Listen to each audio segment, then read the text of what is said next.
Hello student, good morning. आज हम कक्षा 8 में तीसरा जो पार्ट है उसका तीसरा पार्ट पढ़ने जा रहे हैं।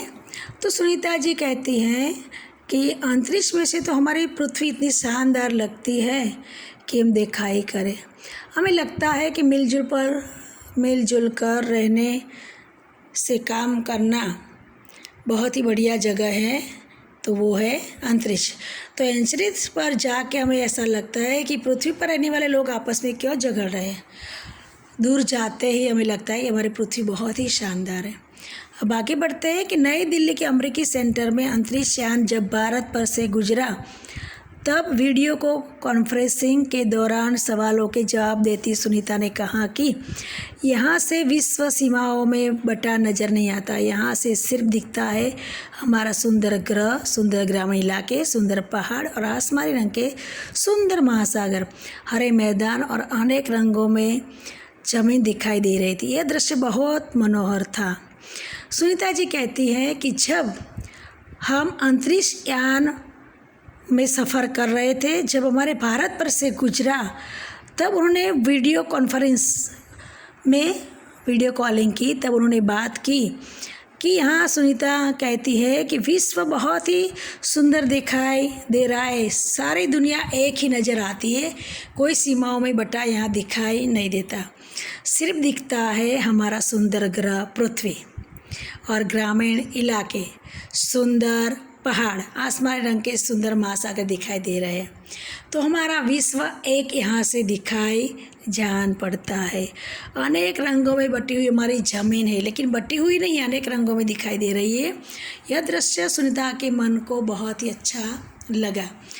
अब आगे बढ़ते 19 जून 2007 को स्पेस शटल अटलांटिस सुनीता समेत 7 अंतरिक्ष यात्रियों को लेकर धरती की ओर रवाना हुआ।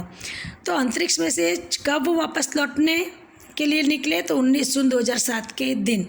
पूरा विश्व सुनीता की सकुशल वापसी के लिए प्रार्थना कर रहा था, क्योंकि आगे हमारी कल्पना चावला एक्सीडेंट में मर चुकी थी। इसलिए सुनीता की वापसी के दौरान सब लोग पूरे विश्व की बेटी अंतरिक्ष से आने वाली थी, इसलिए सब लोग प्रार्थना कर रहे थे कि ऐसा हादसा कभी भी न हो जैसा कल्पना चावला के साथ हुआ था। 194 दिन, 18 घंटे और 58 मिनट अंतरिक्ष में बिताकर रिकॉर्ड बनाकर सुनीता की वापसी 22 जून। कब वापस लौटी? 19 जून को निकले थे वो स्पेस यान से और 22 जून 2007 को वो नीचे आ गए।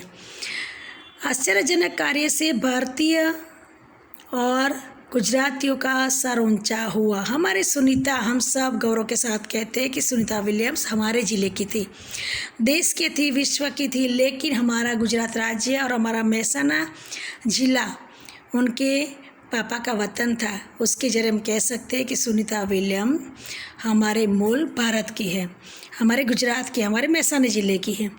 हम कह सकते हैं कि यदि नारी को सर्वोच्च स्थान पर बिठाना है तो सुनीता की तरह साहसी और महत्वाकांक्षी बनना होगा।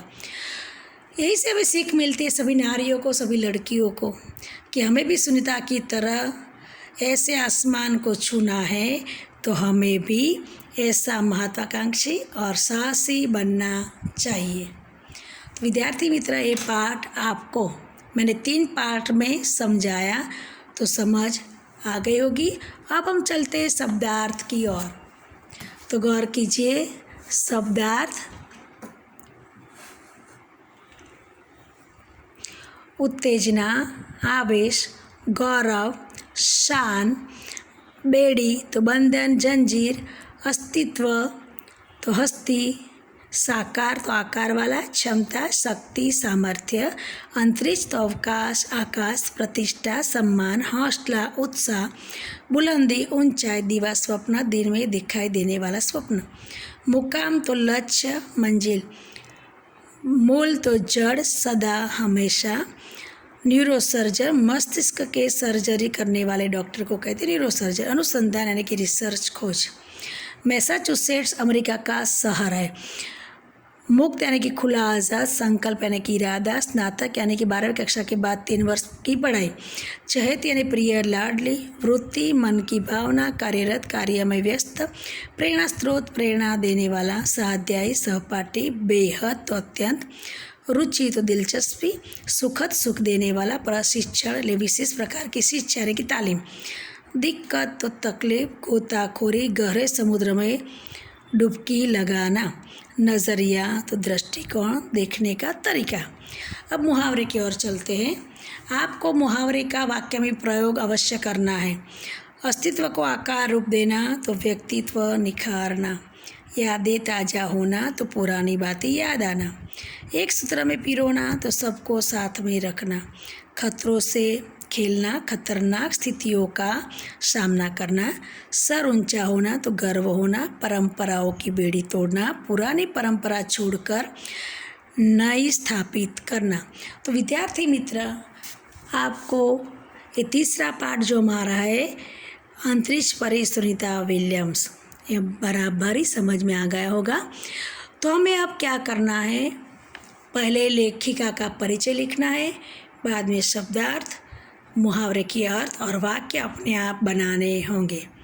उसके बाद हमें क्या करना है, स्वाध्याय के प्रश्न, और जब मैं कहूँ कि आपको होमवर्क दिखाना है तब आपका होमवर्क तैयार होना चाहिए, क्योंकि घर बैठे हमें होमवर्क क्लियर करना है और साथ साथ परीक्षा की तैयारी भी करनी होगी। तो विद्यार्थी मित्र, घर बैठे आप गौर से पढ़िए और जहाँ भी समझ ना आए, जब आप होमवर्क दिखाने आए तब हमें बोलना, मैं आपका सॉल्यूशन आपके सामने कर दूंगी, ठीक है। तो विद्यार्थी मित्र, आज हम आगे पाठ पढ़ते वक्त मिलेंगे, तब तक गुड बाय।